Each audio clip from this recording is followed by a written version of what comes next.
Hello, my name is Danika Ali, and welcome to Healing Sanctuary.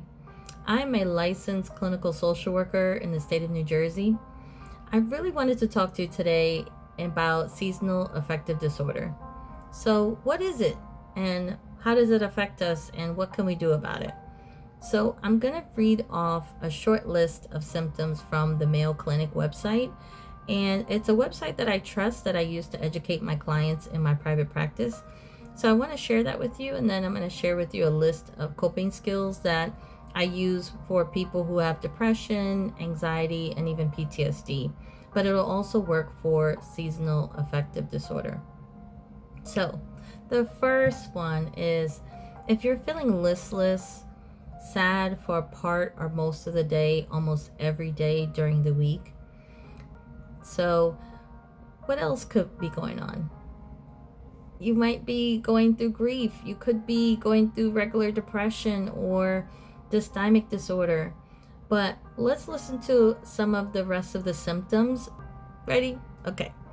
So losing interest in activities you once enjoyed. This can be also a symptom of other disorders, but you might notice this shift when the weather changed. So when it was warmer and then started getting cold, and when the clock started changing back, when we fell back in time, right? If you notice a shift in yourself and you started to not wanting to go out and you wanted to stay home on the couch. And another one of these symptoms is eating a lot of carbohydrates. So you might want to have heavier foods like pastas, chips, cookies, comfort foods. So if you're isolating, you're down, you want to have junk food or heavy foods like pastas to kind of soothe yourself. Let's look at some other symptoms. If you have low energy, feel sluggish, or even if you're sleeping too much, I like to throw in that sometimes you might not be able to get to sleep because you might be worried about something, or you feel depressed. So sometimes people have insomnia instead of hypersomnia, which is too much sleep. So insomnia is you might get a couple hours of sleep, you might wake up and have difficulty getting back to sleep, or you might sleep a full 6 to 8 hours and feel restless, like you're in between sleep and may not feel rested. So whatever the situation is, that's called sleep disturbance. Okay. So let me talk to you a little bit more about some more symptoms, and we'll figure this out together. So if you are having difficulty concentrating at work or at school, or even at home if you're doing tasks, this might be an indication that you're also struggling. And then if you're feeling hopeless, worthless, or feeling guilty, like I said, these could be other symptoms from other disorders. This is really an indication of when the season changed, you might have noticed these symptoms starting to creep in. So having thoughts of not wanting to live, which I always take very seriously. So if you have symptoms of not wanting to live, you asking God, please don't let me wake up in the morning, you have a plan, please call 988. That is the National Suicide Hotline, 988. Even if you know of a friend who's having these thoughts, please ensure that that person calls 988. That could save their life. Okay? So now I'd like to turn to the list of coping skills that I like to use. Coping skills, which are things that would help us cope with our feelings, to help us make us feel better. So one of them is something simple. Calling up a friend or a family member and just telling them how you feel. Just process your feelings. If you're stressed, if you're down, reach out. Don't stay isolated. Reach out to somebody that you trust. I'm going to talk about counseling a little bit later, but you might either have a counselor or need a counselor. That could be somebody that you can trust as well if you don't want to tell your family members or friends of what's going on, okay? So other things are fun things, soothing things, getting a massage, getting your hair done, getting your nails and your feet done. That goes for men as well. Men get their nails and feet done too. They just get clear nail polish. That's some men, I should say. So how about also float therapy? So float therapy, I tried it one day. It was great. I even fell asleep floating in water in a pod. Oh my God. One of the most relaxing things. I have to go back. Trust me. You might try it. You might like it. You might not. The point of coping skills is to try things that you wouldn't normally do and sometimes return to things that you normally have done, but you want to try again. Might want to do some deep breathing. So the way you do deep breathing, the best way is to take a slow breath in, hold for a few seconds, and then slowly breathe out.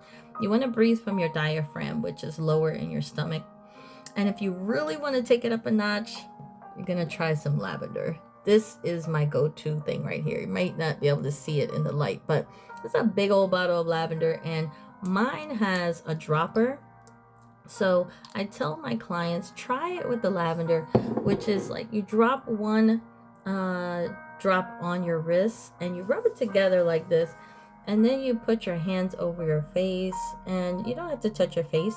You can just breathe in, hold, and breathe out.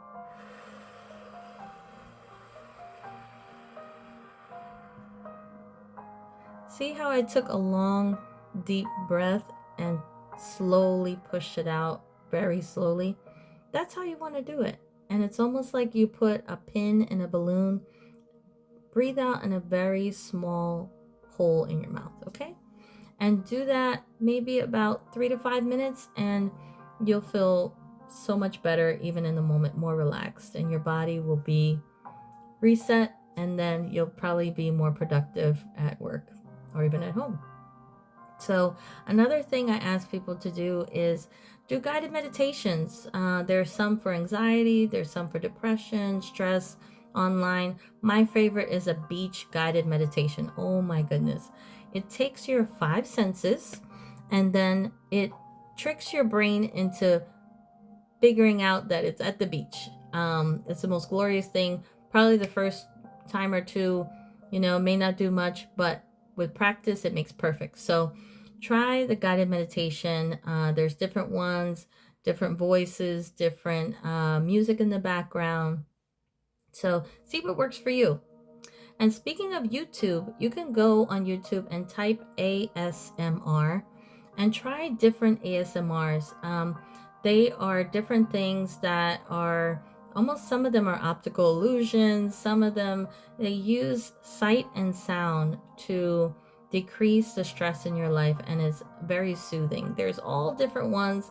Some of them I find a little weird and disturbing, but low-key, there are some that are good. So try it, see what works for you, and that might be your new thing. Who knows? So then sitting in a comfy blanket, a weighted blanket or a heated blanket is like one of the most soothing things that you can do. If you're like me and you get hot, you might want to try a cooling blanket. Anything where you're wrapping yourself up could be very soothing to your body. And then brown noise and white noise also might be helpful to you. You can find them again on YouTube. You can also listen to positive podcasts or soothing music like I'm listening to right now. I'm listening to worship music and instrumental. You are able. Which leads me to my next one. I'm a Christian. You might have a different faith. But if you pray to God and almost even visualize giving your burden to Him or her, whoever you believe in. I believe the Lord is the Trinity, God the Father, God the Son, and God the Holy Spirit. I visualize in the morning giving my burdens to God, and when I visually give it to Him, I don't take it back for that day at least. And that is the most soothing thing to me too. Then I can go about my day and I'm not heavy, I'm not burdened, because I'm taking His burden, which is light. Okay, so prayer and meditation is a big coping skill for people. I would do it in the daytime, in the morning before you start your day, to start off on a positive note. So removing distractions, turning off your phone, maybe not scrolling on social media or watching the news that could be pretty depressing, images that are disturbing. You might want to turn those things off to kind of reset and take care of yourself, and then return back to them slowly to see how it's affecting your emotions. You might want to journal about your day. Don't get super deep, but just journal about, day and what you like to do in the morning and different things like that. I try to tell my clients, don't get too deep unless you are doing coping skills regularly and you are feeling good and you're ready to do the deeper work, because the deeper work sometimes requires a counselor like me. So also nature watching, if you like to watch birds, if you like me, I like to see deer outside of my window. It's so relaxing just seeing them out there kind of frolicking and eating the grass. And then you might want to use the sense of smell in lotion. So if you like a lotion after you take a nice hot bath, you might want to use lavender lotion. So lavender has healing properties for our brain. And you might look into Dr. Teal's lavender gift set. It has a lavender spray that you can spray on your pillow. It has a lavender body soap, and it has a lavender lotion. You can use all of these things, which has melatonin in it, to help you fall asleep or stay asleep. Or like me, I like to use it actually in the daytime. It doesn't make me sleepy for some reason. It just is very relaxing and soothing.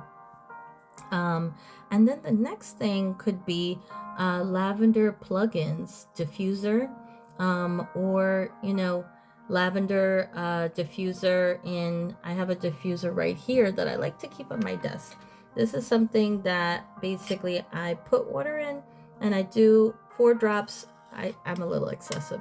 I put 4 drops of lavender in mine and I keep it going while I'm working, because it's very soothing to my mind and my body, because it's kind of attaching to the neurons. We won't get into that right now. But if you are going to work out, that is one of the best coping skills. Working out, exercise, or even just the regular walk outside. But you could mindfully walk, which is when you're inviting your 5 senses to experience the world and keeping yourself present. So you're looking at what color the houses outside, what cars are going by, what dogs are outside, what kind of dog, and you are making your mind present in that moment, and you're even hearing the leaves rustling in the distance, the leaves crackling underneath your feet as you walk across them. You might hear a dog barking or a car coming. You feel the sun on your face. You feel the breeze blowing on your skin or your body. It's really tuning into the present moment so that you're not worried about things in the past and that you're not worrying about things in the future. Okay, so we got to reprogram our brains to try to stay as present as possible at different times so that we can rest and we're not worrying or we're not depressed about things, okay? So, like I said, if you're going to work out, I say reward yourself at the end of the week. Get yourself a little piece of chocolate or a little ice cream, and get that reward in. And that could be something, soothing that you earn during the week. But I would say stay away from the cake and ice cream. We don't want to be excessive and do it every day, right? That would be bad. So what do you do if you do all these things and you're still experiencing these symptoms? You're still down, you're still isolating, you're still trying to eat your feelings, which means eat those carbohydrates, and you just don't know what to do.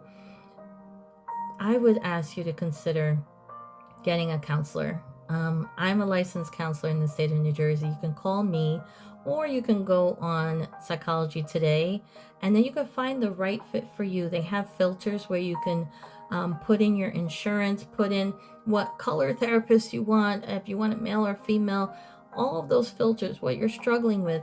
And then they'll pop out a list, and then you just call or email everybody on that list and see if you can get a free consultation. See what is best for you.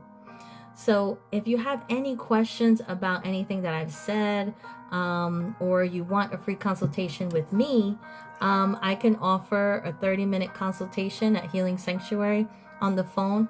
just give me a call, 609-755-5525. 609-755-5525. I look forward to hearing from you, and stay tuned for another video from me about another disorder so we can get to know what's going on with our minds and our bodies. Have a blessed day. Bye-bye.